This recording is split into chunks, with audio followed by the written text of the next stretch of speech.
Man, it feels good to make a fish game news video that doesn't revolve around some sort of continuity. It's been a while. Yep, Summer Games Fest season is here, which means that Sony's doing their stuff a couple days early on their own because they're just special snowflakes. Then also post this on the exact same day that the Switch 2 launches. Now, I don't care about the Switch 2 after that, but even still, I still wanted this day to be free because Delta and Chapters 3 and 4 are launch titles for the Switch 2 and also releasing on the same day on PC. Meaning I don't get to play Delta and Chapters 3 and 4 until I'm done with this video. But now that Nintendo's gone the way of the Microsoft, I guess now I have to stick with Sony through thick and thin. Because for all their faults, at the very least, they still do real physical games. They may install directly to the hard drive, and the latest models don't even come with a disk drive. You have to get that separately, but by golly, you can put a disk in, and it will download from that disk, and not from the internet, from the disk that you put in. Unlike some people. Alright, let's start this thing. Wait a minute. Snapping doesn't work. Whatever. Alright, so how are we starting off? Okay, for some reason, I didn't like this music when I first listened to it. Second listen, it's actually pretty good. Luminous Arise, because nothing screams the greatest way to start a presentation to rile people up, quite like a falling block puzzle game. I mean, don't get me wrong, I like falling block puzzle games. In fact, I might say that so far, my game of the year for this year has probably been Tetris the Grandmaster 4 Absolute Eye. But still, this is not how you start a presentation. Alright, next up after that, Callisto Protocol? Lost Planet?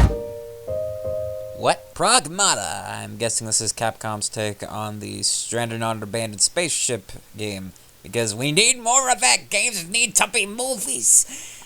Apparently this game was delayed or something. I've never heard of it, but if this is any indication, then there are people out there who have been waiting years for it. Okay. And then we got Rotoscoped Family Dinner. And then the family dinner becomes a zombie apocalypse, and then it's Rick and Morty, and then it's Death Stranding, and then it's amazing. I was not expecting to see a single second of gameplay from the opening of this trailer. And then we get this. Not only is it all that goofy stuff at the beginning, but it's a character action game. It's actually gonna be good. And what do you know? It's made by Suda51. I still need to play No More Heroes. Is it a bit too early to claim Romeo's a Dead Man for Game of the Year 2026? Maybe. Silent Hill F. What does the F stand for? Freakishly ugly character design. I will never forgive anime for making people think that Japanese people look pretty. And even beyond that, this is so realistic and yet so off that it just leaps into the uncanny valley. Which might help for the horror, but at the same time, I don't want my eyes to be completely assaulted during parts that aren't supposed to be scary. That said, the parts that are supposed to be scary look amazing. Hey, look at that. A new Metroidvania. You know, it actually kind of reminds me a whole lot of the actual Castlevania. Whoa! New Bloodstain. This is it. Ig is back. Game of the Year 2026. And then we got a new Digimon game. You know, if I knew the first thing about Digimon, this would probably be big. But instead, all I see is that it's another turn-based RPG. Oh crap! Here it is, guys, our yearly Final Fantasy Tactics. Yeah, that's what I wanted, yeah. Alright, so I get that Final Fantasy Tactics is a cult classic within the fan base of the Final Fantasy series. And I mean, at the very least, it is just a remaster and not a full game, so it's not taking too much time, too many resources away from games that actually matter. But still, this isn't what I was looking for in a new Final Fantasy. This is that one game that people pretend that they know all the quotes to when they don't actually exist. And then these two guys come up and say, next up, we're gonna have a funny game. I laughed so hard, I almost barfed. Holy crap, they're bringing back those. An entire generation was raised on YouTube poops and Gary's Mod animations. And that has culminated in this game, Baby Steps, where a couple of ragdoll characters journey across a vast, lush open world to take a leak. And you know what?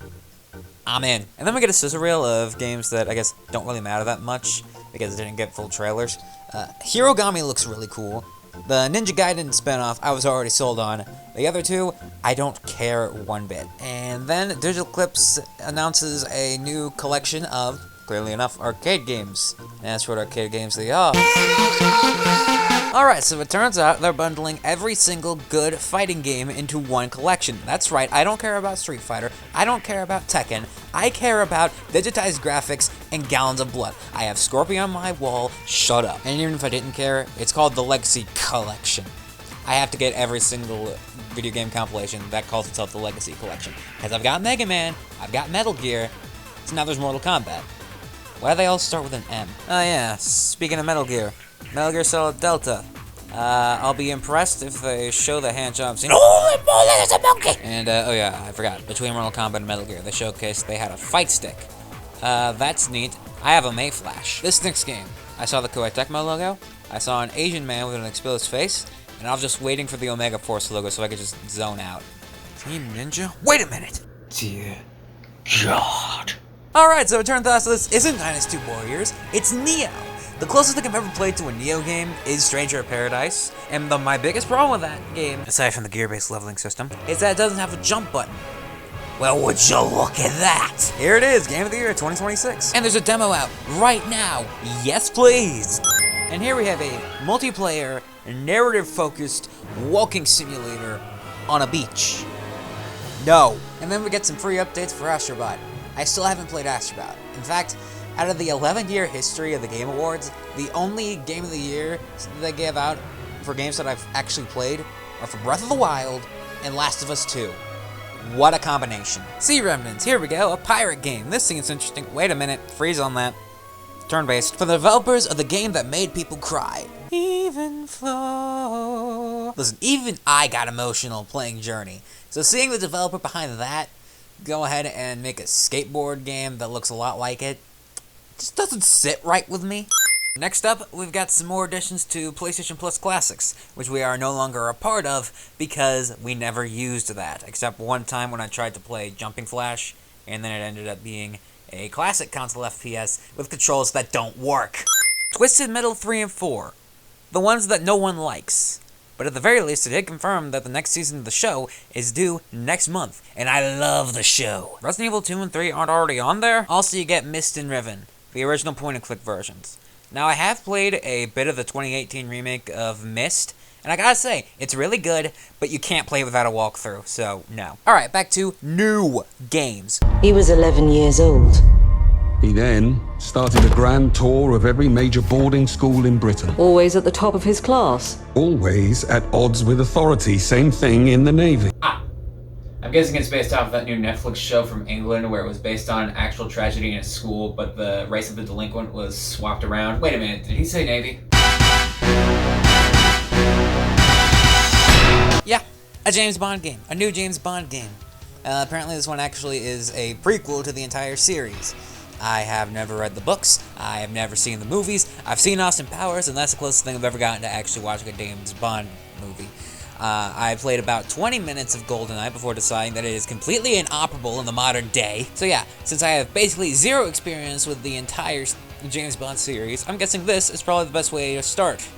Except this looks like a Sony movie game. I don't care that it was made by the same people as Hitman. I didn't even know that until the guy started talking and mentioned it. I haven't even played a Hitman game, so that doesn't mean anything to me. What I see in this is a Naughty Dog game with the James Bond license. Okay, so you know what, maybe I should start with the movies. My dad said that You Only Live Twice is the best one. Next up, more info on Ghost of Yotei is coming soon. Why is this here? Alright, next game. I hear Japanese voices, and I see the ArcSys logo, so I'm excited to see what anime they're doing this time. What? Yes, a Marvel fighting game. For one thing, I already said, I don't care about fighting games that aren't classic Mortal Kombat or Smash Brothers. And then at the same time, they're repurposing the zombified corpse of the MCU for this fighting game. So yes, you have Marvel's Avengers, which have been thoroughly sodomized by Disney, and then you give them to Arc Femboy Erasure System Works for a fighting game.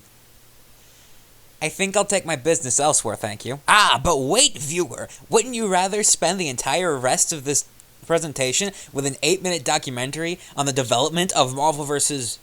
Marvel? Is that actually how it ends? Screw that. That's the end of the state of play. And I gotta say, there was some really good stuff. Romeo, Bloodstained, Neo. Next year is gonna be really big for the PlayStation. But of course, because it ended with that, everyone's saying the PS5 has no games. This was a waste of time. Play has limits. So in conclusion, don't end with that.